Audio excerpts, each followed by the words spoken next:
예, 총선 사전투표 이제 나흘 앞으로 다가왔습니다. 여야 구분 없이 전국 곳곳을 찾아 표심을 호소하고 있습니다. 네, 먼저 국회 연결해 보겠습니다. 김수강 기자, 여야 지도부 움직임부터 살펴볼까요? 네, 국민의힘 한동훈 비대위원장은 오늘 부산으로 향했습니다.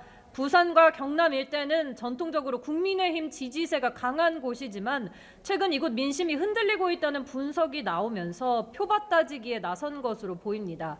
이곳에서 한 위원장은 부가가치세법 개정을 약속했는데 간이과세자 적용 기준을 연매출 8천만 원에서 2억 원으로 상향 조정하겠다고 했습니다.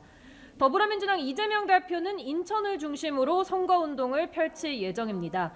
이 대표는 잠시 후 오후 2시부터 인천 계양을 사수를 놓고 맞상대인 국민의힘 원희룡 후보와 TV토론을 하는데 오전엔 이 준비에 매진했습니다.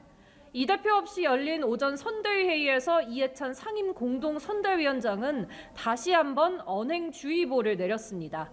제3지대 정당들은 최대 승부처인 수도권에 주로 집중하는 모습입니다. 조국혁신당 조국 대표는 오후에 차례로 경기 성남과 용인을 찾습니다. 녹색정의당은 충북과 경북에서 출마한 소속 후보들 지원 유세를 벌입니다. 새로운 미래 오영환 총괄선대위원장은 서울 여의도와 광화문 일대를 돌아보고 개혁신당 천하람 총괄선대위원장은 서울과 경기를 골고루 방문합니다. 표심에 영향을 줄 막판 변수도 짚어보겠습니다. 의정 갈등, 재산 논란 등이 꼽힐 것 같은데 윤석열 대통령의 대국민 담화를 놓고는 어떤 반응이 나왔나요?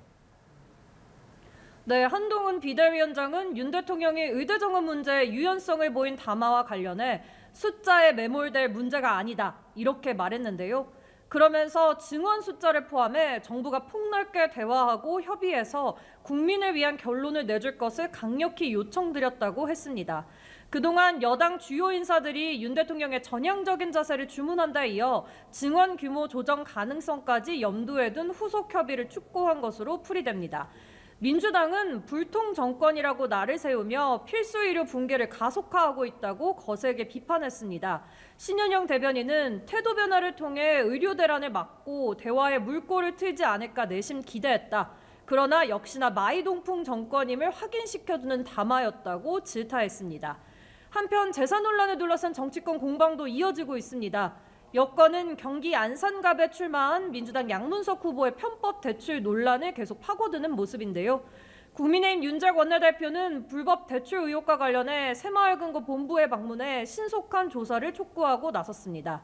반면 민주당은 국민의힘 서울 동작갑 장진영 후보의 재산 증식 의혹과 대전갑 조수현 후보의 전세 사기 가해자 변호 이력을 파고들며 맞서는 모습입니다.